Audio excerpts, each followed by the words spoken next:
له تورخم څخه تازه او بد خبر.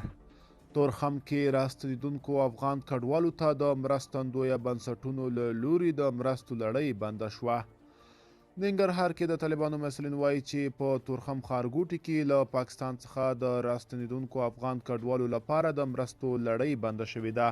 د ننګرهار په اطلاعاتو او کلتور ریاست کې د طالبانو د اطلاعاتو آمر قریشي بدلون وایي د مرستو لړۍ نن دوشنبې 10 د تلې د بودیجې د نشتوالي له امله بنده شوې ده.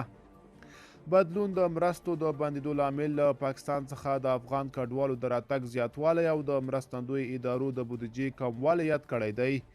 د ده په خبره تر دې وروسته به راستنېدونکي کډوال تورخم کې د کډوالو او بیرته راستنېدونکو کډوالو چارو آمریت له لوري ثبت او راجستر کیږي.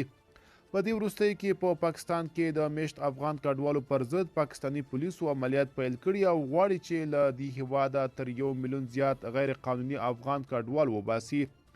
د ملګرو ملتونو د کډوالو د چارو کمشنرۍ په وینا په پاکستان کې تر 3.7 میلیونه زیات افغان کډوال میشت دي چې یوازې 1.3 میلیونه تنه یې د اوسیدنې رسمي اسناد نه لري.